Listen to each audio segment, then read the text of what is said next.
Assalamualaikum warahmatullahi wabarakatuh. Waalaikumsalam warahmatullahi wabarakatuh. Oke, diaturkan. Terima kasih ke pengatur acara, pembawa acara kegiatan seminar ini. Insya Allah, mudah-mudahan dalam waktu 20 menit sajian materi saya bisa disampaikan seluruhnya.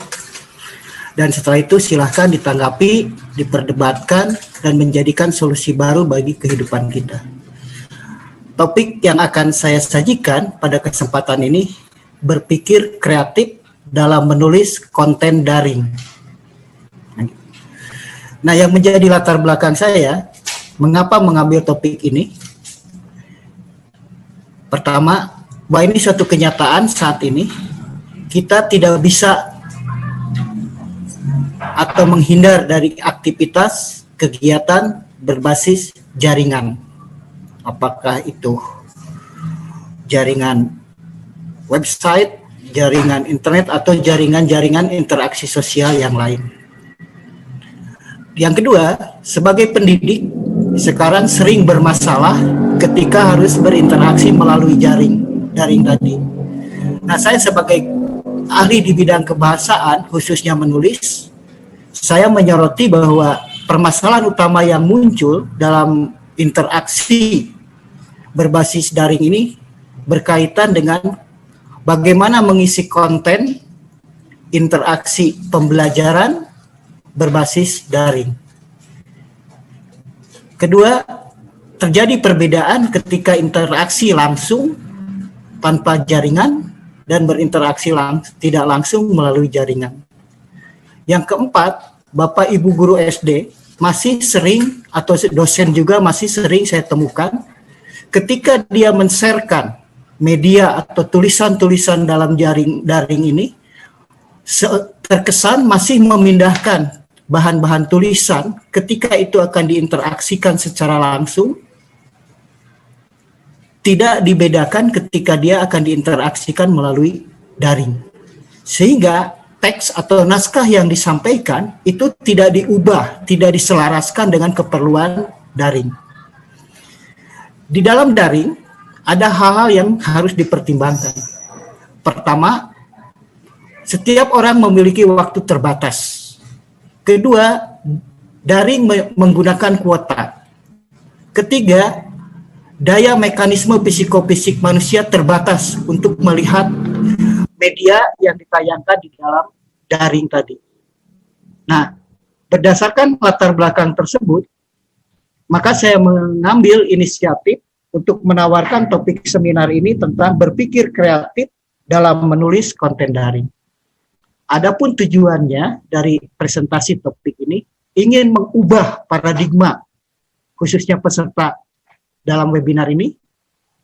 Yang kedua, ingin menanamkan pemahaman bahwa kita sebagai pengisi konten daring mohon memperhatikan bagaimana strategi kita, bagaimana memikirkan konten-konten yang akan disampaikan di dalam daring tadi. Lebih-lebih ketika itu digunakan oleh Bapak Ibu guru di SD. Anak-anak SD berbeda dengan orang dewasa dalam memahami konten yang disajikan dalam daring ini. Sering saya melihat ketika disajikan naskah di dalam daring ini seolah-olah sebuah buku penuh yang harus dibaca. Nah, itu diperlukan pemikiran-pemikiran kreatif untuk menciptakan konten-konten daring yang sesuai dengan kondisi komunikasi melalui daring. Nah, itulah latar belakang dan tujuan saya mengambil topik ini. Selanjutnya, asumsi dalam pembahasan ini, seperti ditayangkan di sini, kita melihat bahwa manusia memiliki potensi dan peluang sama. Itu yang harus kita camkan di sini. Manusia itu siapa? Ya, apakah peserta didik nanti, atau dirimu sendiri, atau orang lain mitra interaksi Anda. Jadi kita yakini bahwa partisipan dalam komunikasi ini adalah manusia, dan manusia memiliki potensi dan peluang sama. Kemudian salah satu potensi dan peluang sama manusia itu saya pilihkan, yaitu berpikir berpikir kreatif, menulis konten daring. Jadi dalam kesempatan ini saya meyakini bahwa peserta dalam webinar ini memiliki potensi dan peluang sama untuk berpikir kreatif, menulis konten daring. Nah, permasalahannya sekarang bagaimana manusia tadi atau Anda supaya mampu berpikir kreatif dalam menulis konten daring ini. Nah, ini yang akan kita pecahkan dalam diskusi ini atau dalam webinar ini. Bagaimana? How? Nah, itu. Oke, kita sepakat. Jika Anda bukan manusia, silahkan tinggalkan ruangan ini. Gitu. Dan jika Anda tidak mengakui memiliki potensi, tidak memiliki peluang, segera close webinar ini. Baik. Nah, bagaimana? Oke, kita lanjut di slide kedua. Nah, ini. Pertama, bagaimana kita jawab? Berpikir kreatif itu apa? Nah, itu yang harus kita jawab dulu. Berpikir kreatif, saya rumuskan, dipandang sebuah mekanisme psikofisik. Mekanisme psikofisik itu kita sederhanakan makna sebagai aktivitas jiwa raga. Jadi berpikir kreatif itu akan membutuhkan aktivitas jiwa raga, atau istilah kerennya saya sebut mekanisme psikofisik. Ya. Jadi potensi dan peluang yang dimiliki manusia tadi bisa digunakan untuk berpikir kreatif, dalam hal ini bisa mengendalikan aktivitas jiwa raganya. Produk apa yang dihasilkan dari mekanisme psikofisik itu? Yaitu strategi produktif. Nah, di sini. Jadi berpikir itu akan melahirkan strategi produktif. Strategi dalam konteks ini dibatasi sebagai multi cara untuk mencapai satu tujuan. Jadi manusia melakukan mekanisme psikofisik itu untuk mampu melahirkan multi cara untuk mencapai satu tujuan. Adapun sifat dari tujuan itu harus produktif. Nah, produktif dalam konteks ini harus mampu menghasilkan sesuatu. Oke, sampai di sana dipahami. Kemudian apa yang mendukung strategi produktif tadi? Pertama, daya dukung yang diberikan pada mekanisme psikofisik tadi, yaitu skemata. Kedua, kebahasaan. Dan ketiga, konteks. Baik, yang dimaksud dengan skemata itu adalah wilayah jiwa, wilayah mental manusia untuk mengorganisasikan, mendokumentasikan, dan mengendalikan pengetahuan, pengalaman, interaksi. Oke, jadi harus diyakini bahwa Anda semua memiliki skemata, memiliki wilayah jiwa, wilayah mental untuk mengorganisasikan, mendokumentasikan, mengendalikan pengetahuan, pengalaman. Nah, itu hebatnya manusia. Dan itu dimiliki sebagai potensi. Kita buktikan bahwa Anda memiliki skemata. Sejenak saya minta silahkan pejam mata teman-teman semua yang hadir di webinar ini. Oke, sejenak Anda merem. Selanjutnya saya minta coba munculkan siapa teman Anda waktu Anda di kelas 1 SD. Teman Anda yang duduk sebangku waktu kelas 1 SD. Oke, sudah? 2. Saya minta siapa guru kelas 1 SD Anda waktu itu. Oke? Baik, buka mata Anda. Nah, itu jawabannya. Dari mana Anda memunculkan data tadi? Yaitu skemata Anda. Anda bisa menjawab teman waktu kelas 1, bisa menjawab siapa guru kelas 1 Anda. Jika kita bongkar isi mental tadi, Waduh, itu sangat banyak sekali. Oleh karena itu sering dikatakan tinta samudra, pohon sedunia tidak akan cukup menuliskan skemata Anda. Nah, itu hebatnya. Jadi itu sebagai modal untuk Anda nanti membuat strategi produktif. Oke, kedua adalah kebahasaan. Dalam wilayah mental Anda juga itu akan menghimpun kebahasaan. Kebahasaan itu hal-hal yang berkaitan dengan bahasa. Anda patut bangga bahwa Anda minimal memiliki 5 bahasa yang Anda miliki. Minimal. Baik itu bahasa digunakan secara produktif maupun bahasa bersifat pasif. Saya yakin Anda memiliki minimal 5. Kalau saya lebih dari 25 bahasa yang saya miliki. Kalau Anda minimal 5. 1, bahasa ibu, bahasa etnik. Kedua, bahasa Indonesia, bahasa nasional. Ketiga, bahasa asing, katakanlah bahasa Inggris, bahasa Arab, dan bahasa alay. Minimal 5. Oke, nah itu akan menjadi daya dukung Anda ketika Anda ingin mengaktifkan strategi produktif Anda. Dan yang berikutnya, Anda akan berhubungan dengan konteks. Konteks dalam hal ini adalah batas, ruang, waktu, dan aktivitas. Jadi konteks yaitu pembatas aktivitas, ruang, dan waktu Anda. Seperti saat ini, konteks Anda dibatasi oleh pembawa acara tadi, bahwa Anda harus hadir di seminar ini dengan aturan tidak boleh mengaktifkan dan hanya boleh menyimak sajian. Nah, itu konteksnya. Nah, inilah sebagai modal berpikir kreatif kita. Nah, sekarang kreatif itu apa? Kata kunci dari kreatif itu berbeda. Nah, itu saja. Selama Anda menghasilkan sesuatu berbeda dari hal yang sudah ada, maka itu sudah dikatakan kreatif. Nanti kita bisa mengurai perbedaannya apa, itu unsur indikator dari berpikirnya. Jadi sekali lagi, berpikir kreatif dipandang sebagai mekanisme psikofisik atau aktivitas jiwa raga untuk menghasilkan strategi produktif dengan dukungan skemata, kebahasaan, dan konteks. Nah itu bagaimana pertama artinya kita memahami bahwa berpikir kreatif itu bersifat dinamik, aktif gitu.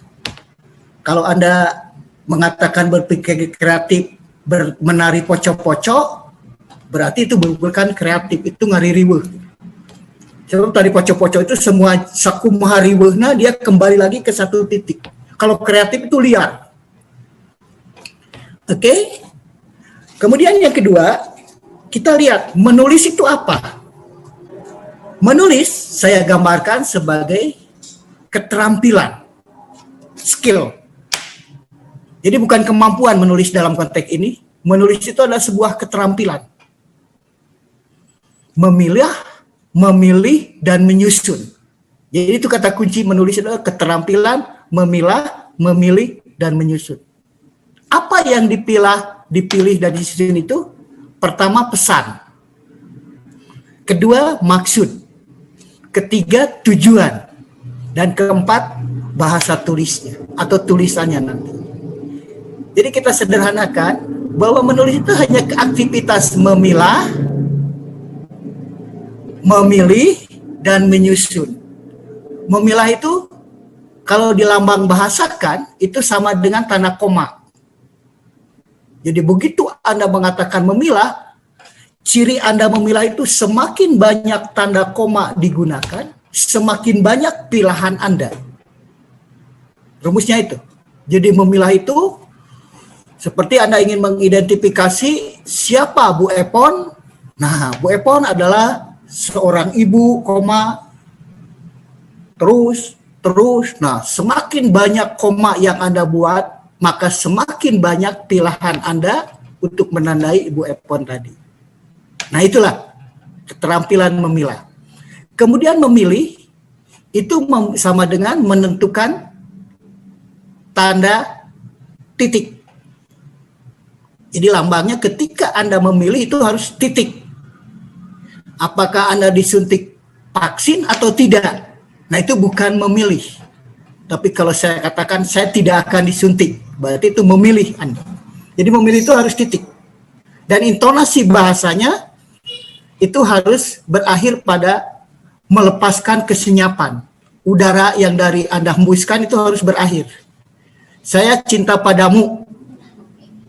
Berbeda dengan saya cinta padamu. Nah, itu bukan memilih kalau yang kedua. Kemudian menyusun. Menyusun itu sama dengan menghilangkan batas-batas ujung. Kalau kita membuat sebuah lingkaran, sudah tidak terlihat lagi lingkaran tadi dimulai dari mana. Jadi menyusun itu harus membentuk suatu keutuhan secara menyeluruh. Jadi awal dan akhir dari sesuatu itu harus tidak diketahui lagi. Maka sebuah susunan akan dianggap rapih atau sempurna. Nah, hak itu mengapa begitu? Berarti susunan Anda belum selesai. Jadi menyusun itu tidak memunculkan pertanyaan-pertanyaan 5W1H. Maka susunan akan sempurna. Nah itu. Jadi keterampilan menulis harus mampu menempatkan tanda koma, menempatkan tanda titik, dan menghilangkan awal akhir. Sehingga membentuk suatu keutuhan.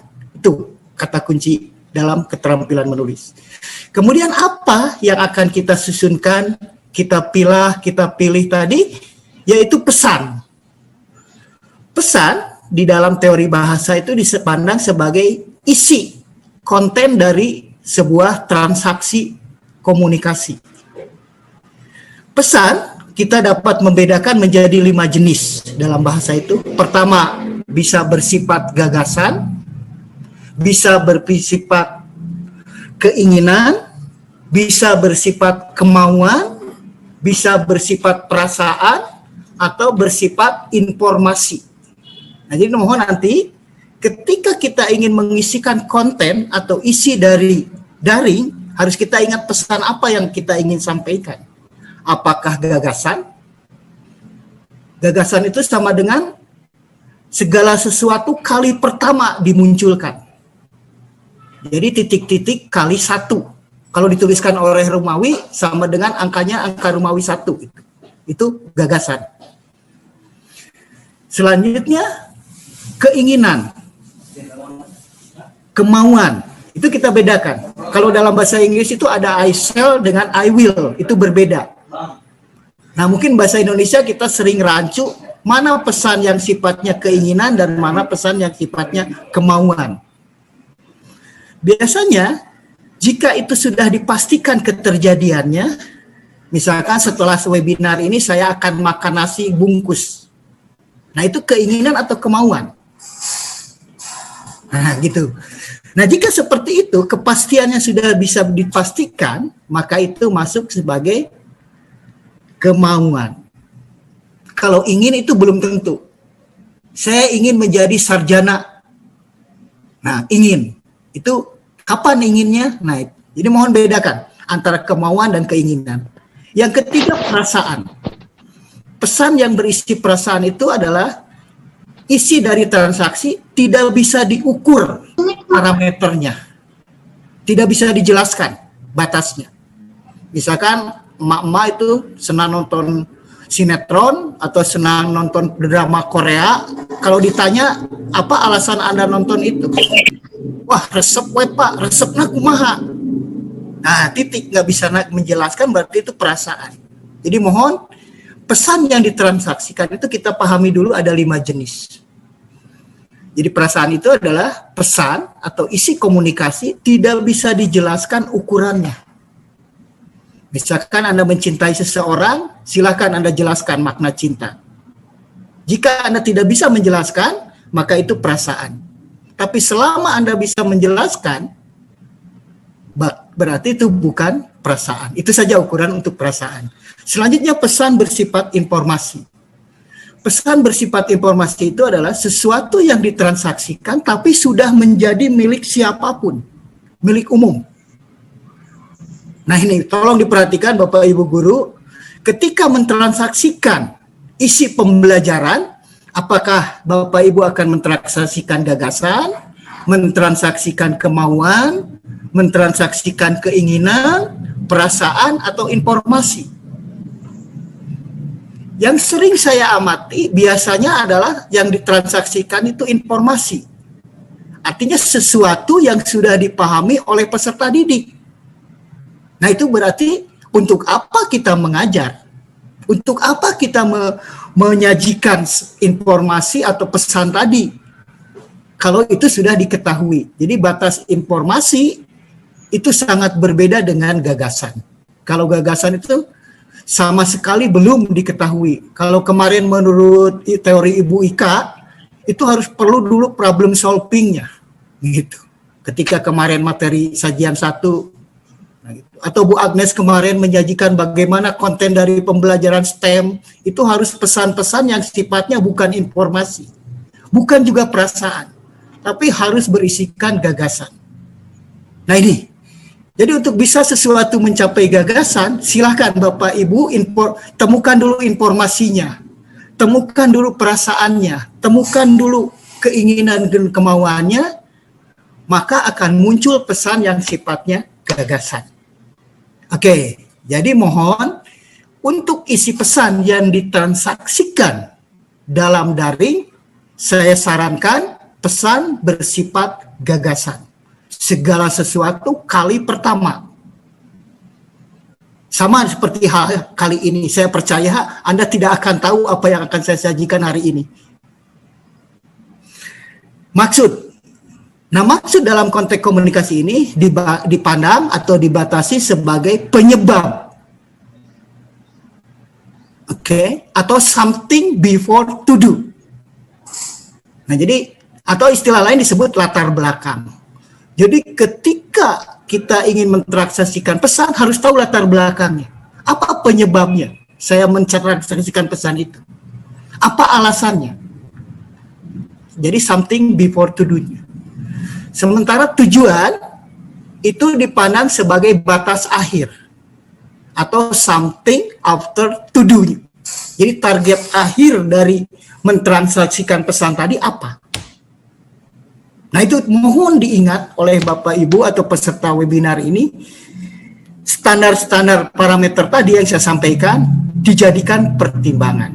Ketika kita ingin mentransaksikan pesan dalam bentuk tulisan, pertama tadi ingat bahwa menulis itu sebuah keterampilan, memilah, memilih, menyusun pesan, didasarkan pada latar belakang, penyebab, dan ada target capaian akhir. Baru terkait dengan medianya, yaitu bahasa tulisnya.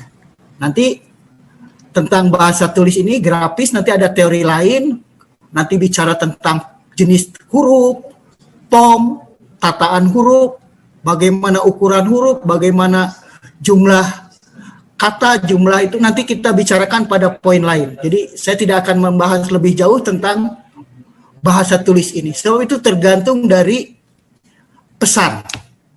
Oke, jadi bahasa tulis kita abaikan dulu, nanti kita bahas pada sesi lain. Nah, sekarang yang dipertimbangkan dalam konten daring. Isi daring itu harus kita sadari bahwa dia berbasis jaringan. Ada tapi tiada. Tiada tapi ada adanya. Itu rumusnya. Jadi basis daring itu tiada tapi ada adanya. Ada tapi tiada. Nah ini hebatnya daring itu. Kemudian daring juga jaringan itu tidak terbatas. Selama Google tidak menghapus data Anda, selama Telkom tidak menghilangkan, data apapun yang pernah Anda share itu bisa dilacak. Jadi tidak terbatasnya di sana. Walaupun HP Anda sudah dijual, sudah diganti, kartunya diganti, tapi transaksi yang pernah Anda lakukan itu akan selalu didokumentasikan. Ya, pengalaman saya sebagai forensic language atau ahli bahasa di bidang jaringan ini juga suka minta data-data yang larut. Terpaksa menghubungi lagi Telkomsel untuk mengungkap dokumen tadi. Jadi hati-hati sekali Bapak Ibu atau teman-teman ini, ketika Anda mentransaksikan konten-konten atau hal-hal yang berkaitan daring ini tidak terbatas. Artinya selama itu secara teknik tidak dihapus, itu akan terdokumentasikan. Hati-hati, berikutnya, di balik itu, bahwa konten daring itu multi persepsi. Multi itu artinya banyak, atau dari berbagai, persepsi ada penafsiran. Jadi hati-hati sekali, resiko yang ketiga ini, bahwa pesan yang ditransaksikan dalam daring ini bisa ditafsirkan bermacam-macam sudut pandang. Kata Anda mengatakan ya, orang bisa memaknainya jadi tidak. Kata Anda baik, bisa saja menjadi tidak baik. Hati-hati. Misalkan Anda tulis, "Nak,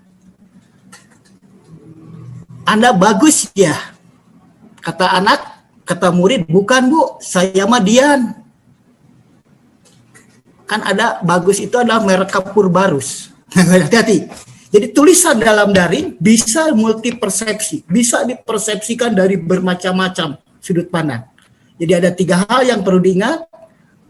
Konten berbasis jaringan itu, pertama, tiada tapi ada adanya tapi tiada adanya. Itu rumusnya. Kemudian tidak terbatas, bahwa apa yang pernah ditransaksikan itu tidak akan hilang, sekalipun itu sudah dihapus. Jadi hati-hati sekali bagi Anda, sebab di balik kesalahan ini Anda akan kena hukum IT. Ada pasal-pasal yang bisa memenjarakan Anda, mengakibatkan Anda didenda. Terlebih kita sebagai akademisi, ada konten yang berkaitan dengan plagiarisme, itu sangat tinggi hukumannya. Kemudian yang berbasis pelecehan, pencemaran nama baik, juga ada hukumannya. Ada pornografi, juga ada hukumannya. Hati-hati, mungkin nanti kita bisa diskusi, akan saya sampaikan pasal-pasal apa yang bisa mengenakan hukuman bagi seorang yang dianggap salah men-sharekan konten daring. Jadi kita sadari, konten daring, isi daring itu akan dikendalikan oleh berbasis jaringannya, jaringan apa, kemudian bahwa itu tidak akan hilang, tetap ada, batas waktunya tidak terbatas, kemudian dapat dipersepsikan dari berbagai sudut pandang. Nah, sekarang bagaimana strategi atau teknik kita dalam memilih dan menyusun pesan? Ada 3 ukuran yang perlu dipertimbangkan di sini. Pertama, lugas. Kedua, logis. Dan ketiga, sistematis. Jadi ada 3 kata kunci. Ketika Anda ingin menyusun pesan dalam transaksi daring. Lugas. Saya maknai lugas ini sebagai apa adanya, bukan ada apanya. Itu saja rumusnya. Jadi lugas, apa adanya, bukan ada apanya. Dan N-nya N kecil, bukan N besar. Nah gitu, jadi lugas itu apa adanya. Oleh karena itu, harus perlu fakta yang konkret, data yang sempurna, kronologis yang jelas, dibatasi titik waktunya, didasari landasan hukumnya. Jadi hati-hati Bapak Ibu ketika menyajikan materi pada peserta didik di SD, coba biasakan bahwa pesan yang ditransaksikan, ukur dulu kelugasannya. Apakah sudah betul sumber yang disampaikan oleh Bapak Ibu itu rujukannya, sitasi dari mana, datanya ada tidak, kemudian kronologis peristiwanya bagaimana, metodologisnya benar atau tidak. Namun, lugas itu menjadi ukuran pertama. Kedua, logis. Logis itu dimaknai sebagai keberterimaan secara nalar. Jadi logis itu jika diterima berdasarkan mekanisme psikofisik tadi. Jadi harus bisa berterima baik oleh individu mitra pesan, transaksi pesan Anda, atau oleh lingkungan sosial. Hati-hati tentang kelogisan ini. Sebab sering di dalam pembelajaran di SD itu, lugas ya lugas, tapi tidak logis. Nah gitu. Sering saya memberikan contoh, ibu sedang mencuci di dapur, ayah sedang membaca koran, ibu sedang ngepel lantai, ayah sedang minum kopi. Memang itu logis, lugas, tapi tidak logis. Kok enak bener ya jadi ayah, baca koran, minum kopi. Nah ini, hati-hati, memang sederhana. Kemudian sistematis itu berkaitan dengan urut-urutannya. Mana sebelum apa setelah mana, gitu. Jadi meruntut pesan yang sudah kita pilih itu sistematikanya apa? Apakah menggunakan nalar induktif, nalar deduktif, atau nalar reflektif? Dari khusus ke umum, umum ke khusus, atau paduan antara khusus ke umum. Nah inilah strategi kita ketika akan memilih konten untuk daring. Pertama lugas, pesan itu harus apa adanya, bukan ada apanya. Jadi tidak ada yang disembunyikan. Logis, itu bisa masuk penalaran. Sistematis cara penyajiannya. Maka kemarin Ibu Ika menyatakan dalam matematik itu, problem solving is the heart of mathematics. Kalau Ibu Agnes kemarin, dunia adalah lahan yang menciptakan STEM. Alam ini hebat. Gitu. Oke? Nah sekarang bagaimana kita menciptakan teksnya atau wacananya? Tadi setelah kita pertimbangkan bagaimana cara memilih isinya, lugas, logis, sistematis, kemudian wacana atau teksnya. Nah, di sini kita harus mempertimbangkan aspek laras. Laras itu bagaimana bahasa digunakan sesuai dengan fungsi komunikasi. Jadi laras adalah berkaitan dengan pemilihan bahasa disesuaikan dengan konteks komunikasinya. Nah ini sering menjadi masalah ketika itu digunakan dalam transaksi daring. Hal yang menentukan terkait dengan laras ini, pertama kita lihat di samping kiri layar, yaitu field of discourse. Kedua, model of discourse. Yang ketiga, style of discourse. Field of discourse itu apa topik yang akan disajikan? Gagasan utamanya apa? Yang kedua, model of discourse. Bagaimana gaya penyajiannya? Apakah di dalam bentuk naskah paragraf, buku, atau mind mapping seperti yang saya buat ini? Apa dibantu dengan gambar penyajiannya? Terus karakter hurufnya nanti bagaimana? Nah itu berkaitan dengan model of discourse. Kemudian stylenya. Style itu tataan ketika itu ditampilkan di layar.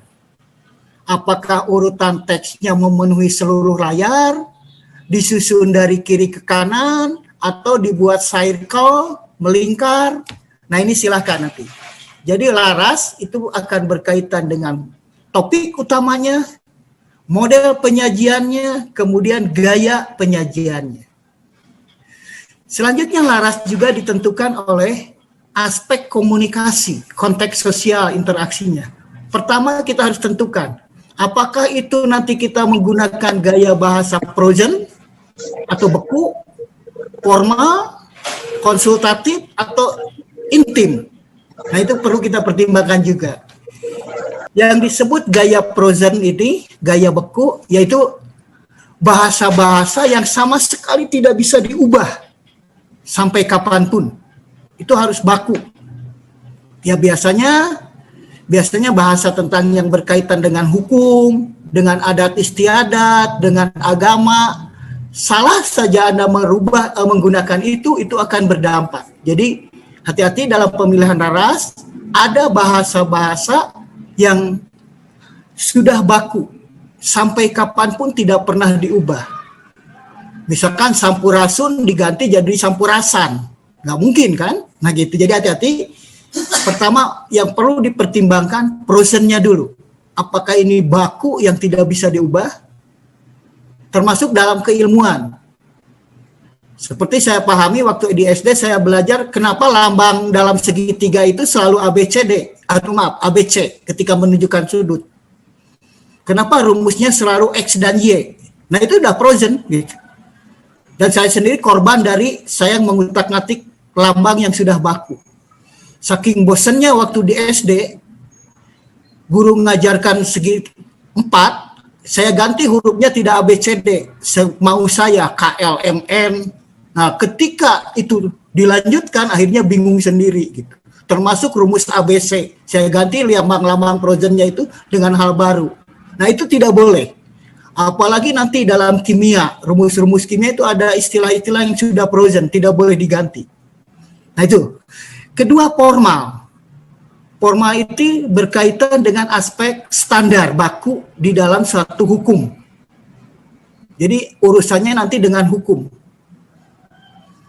Ketika itu dilanggar, apakah nanti berdampak hukum perdata, pidana, atau hukum ekonomi, atau hukum ilmu. Gitu. Misalkan plagiarisme, itu nggak boleh dilakukan. Itu akan termasuk kepada kaidah formal. Oke, yang ketiga konsultatif. Ya, konsultatif itu bisa masih transaksional, rebut tawar lah. Bayangkan itu emak-emak sedang belanja di warung atau di pasar. Harga cengek 5.000 ditawar jadi 3.000. Kata tukang cengek, mang bororaah batina, modalnya teu beunang. Jadi itulah. Jadi konsultatif itu sangat cocok digunakan untuk Bapak Ibu di SD. Jadi menyajikan pesan, teksnya itu bagusnya konsultatif. Tapi nanti bagaimana kita mewujud bahasakan dalam daring ini. Jadi tidak boleh yang frozen, tidak boleh yang formal. Untuk level SD, anak usia dini ini, pilihlah yang konsultatif, itu lebih bagus. Jadi yang menciptakan transaksi, dialog, ada rebut tawarnya. Kalau Bu Ika itu kemarin ada 3 model tentang problem solving dalam membuat soal itu. Kalau Bu Agnes kemarin bagaimana ketika ingin membuktikan berlomba-lomba mengukur es cair, kan kemarin begitu STEM itu. Nah ini konsultatif modelnya, bahasanya. Kemudian intimate itu bahasa gaul. Nah itu biasa digunakan gambaran bahasa intim ini, model intim ini. Ya, Anda sedang duduk di terminal, tiba-tiba ada orang duduk di samping Anda, kemudian Anda ngobrol. Ya sok kenal saja di sana gitu. Mulih di mana, badeka mana. Padahal kita sama satu dengan yang lain tidak saling berkepentingan. Nah itu intimate. Nah justru sekarang saya lihat gaya bahasa Bapak Ibu di dalam daring itu intimate. Hanya say hello saja. Gitu. Jadi mohon juga ini. Kemudian sistematis. Nanti disusun sebagai wujud yang bersistem. Mengacu pada sistem aturan yang baku. Nah oke, sementara itu yang saya sempat sajikan dalam kesempatan ini, sengaja saya ngacak-ngacak pikiran Bapak Ibu, sengaja saya buat suatu konsepan yang sangat abstrak, dan mudah-mudahan nanti terbawa mimpi, dan mimpi itu betul-betul dapat direalisasikan di dunia nyata. Oleh karena itu, slide terakhir, saya isi dengan terima kasih atas sajian ini, dapat disimak oleh Bapak Ibu. Walaupun tidak, nanti slide-nya silahkan bisa diminta dan Anda bisa berdiskusi dengan saya, tidak saja di forum ini, bisa juga di forum berikutnya. Demikian, mudah-mudahan sajian ini membingungkan Anda dan menjadikan Anda tidak nyaman. Itu harapan saya. Kalau Anda tidak bingung-bingung acan, bohong Anda mengikuti seminar ini. Demikian, wassalamualaikum warahmatullahi wabarakatuh.